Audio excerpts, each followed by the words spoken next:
Good evening. Scotland's highest civil court has ruled that the UK government's blocking of controversial gender reforms is lawful. The Scottish Government mounted the legal challenge after Westminster tried to prevent the Scottish Gender Recognition Reform Bill from receiving royal assent. The UK Government has welcomed today's ruling, while the First Minister says it shows devolution is fundamentally flawed. Here's our political reporter, Laura Alderman. This time last year, Heather was feeling positive about the future. After gender reforms were passed at Holyrood, she could now more easily apply for a gender recognition certificate. But today, at home in Aberdeen, she was dealt a blow after a block by the UK Government to those gender reforms was deemed lawful by the Court of Session. I'm distraught. It's a blow not just to trans people, but to Scottish democracy more widely, giving Westminster the power to veto any decision that the Scottish Parliament makes. I think it sends a very dark signal to trans people in the UK more generally. It's more for my friends and family. It's a final insult to the friends and family of trans people who pass away, that they're buried in the wrong gender.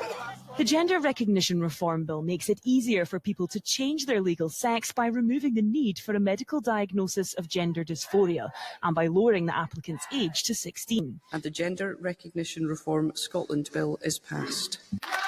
It had cross-party support and was passed by a majority of MSPs. But the UK Government blocked it from becoming law using a Section 35 order over fears it would impact UK-wide equality laws.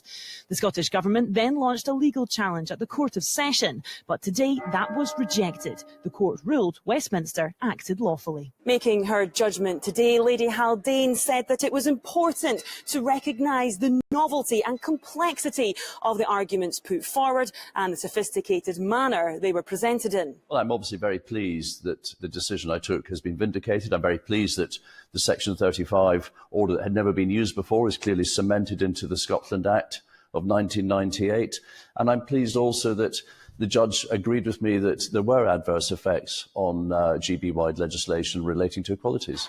The ruling has also been welcomed by some women's rights campaigners. For women in Scotland, it means that we won't have the same fears that predatory men may be able to take advantage of what would have been a massive loophole in the law and be able to change their legal sex based on nothing more than self-identification. The First Minister said today's decision marks a dark day for devolution. This bill was years in the making, 2 public consultations and the process through Parliament, and at no point did the UK Government threaten or even suggest that they would take a Section 35 and take this way of taking legal action against us. So we're very disappointed that it's came to this. Now the Scottish Government has 21 days to appeal the decision. This should never have got to court. It should have been sorted out in Parliament and in government. So the courts are really sweeping up a failure of the politicians. It's an extremely poor example of how to go about handling a complex, sensitive topic. The government, I would say, was at it in the sense that they have known all the way through this process, I think, that they were skirting really close to the wind around the Equality Act. While the 2 governments lock horns, campaigners say today's decision only poses more uncertainty for trans people, whose lives are being used as a political football. Well, Laura joins me now. So, Laura, what happens next? Well, as you heard in my report there, the Scottish Government now has 21 days to appeal this. Shirley-Ann Somerville told me they're going to look clearly at the details in the judgment, but she respects the decision. This is, of course, a crushing blow, not only to the Scottish Government, but to trans rights activists who've campaigned for years relentlessly for this legislation. But given the lengthy legal battles that both governments have found themselves in over the past year and the cost of that as well, taking this appeal further, it could go as far as the Supreme Court in London, and it's unclear at the moment just how much appetite there is for that amongst the wider public. OK, Laura, thanks for that.